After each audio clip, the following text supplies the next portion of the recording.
రామకృష్ణ. ఒకరోజు శ్రీకృష్ణదేవరాయలు తన రాజ్యసభలో కూర్చొని ఉన్నారు.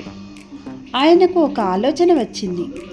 మన రాజ్యంలో ప్రజలు నిజాయితీగా ఉన్నారా లేక స్వార్థపరులా అని పరీక్షించాలని అనుకున్నారు. అందుకే ఆయన ఒక ఆజ్ఞ జారీ చేశారు. రాజమహల్ ప్రాంగణంలో ఒక పెద్ద రాగి పాత్రను ఉంచి రాజ్యంలో ఉన్న ప్రతి కుటుంబం రాత్రి సమయంలో ఎవరికీ తెలియకుండా ఒక గ్లాస్ పాలు ఈ పాత్రలో పోయాలని చెప్పారు.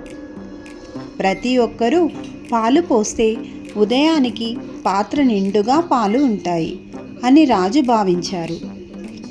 రాత్రి అయ్యింది. ప్రజలు ఒక్కొక్కరు వచ్చి తమ గ్లాసు పాలను పోశారు. కానీ చాలామంది ఇలా అనుకున్నారు, ఇంత పెద్ద పాత్రలో అందరూ పాలు పోస్తారు, నేను ఒక గ్లాస్ నీళ్లు పోస్తే ఎవరికీ తెలియదు, నా పాలు వృధా ఎందుకు చేయాలి? అలా ఒక్కొక్కరు అదే ఆలోచనతో పాలు బదులు నీళ్లు పోశారు. మరుసటి రోజు ఉదయం రాజు, మంత్రులు అలాగే తెనాలి రామకృష్ణుడు అక్కడికి వచ్చారు. రాజు ఆనందంగా ఆ పాత్రలో చూశారు. కానీ ఆశ్చర్యపోయాడు. పాత్రలో పూర్తిగా నీళ్లు మాత్రమే ఉన్నాయి. పాలు ఒక్క చుక్క కూడా లేవు. రాజు కోపంతో అన్నాడు, ఇది ఎలా జరిగింది? నా ప్రజలు ఇంత స్వార్థపరులా?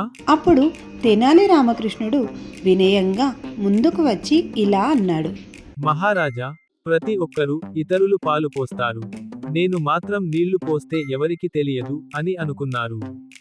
అందరూ అదే ఆలోచన చేయడంతో ఫలితం ఇలా వచ్చింది.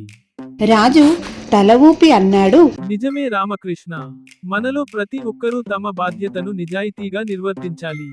ఆ రోజు రాజు ప్రజలకు ఒక ఉపదేశం ఇచ్చాడు. స్వార్థం వల్ల సమాజం నష్టపోతుంది. చిన్న స్వార్థం కూడా పెద్ద నష్టానికి దారితీస్తుంది. ప్రతి ఒక్కరూ తమ బాధ్యతను నిజాయితీగా నిర్వర్తిస్తే సమాజం సుభిక్షంగా ఉంటుంది. ఈ స్టోరీ మీకు నచ్చినట్లయితే లైక్ చేయండి, షేర్ చేయండి, సబ్స్క్రైబ్ చేసుకోండి మరిన్ని స్టోరీస్ కోసం.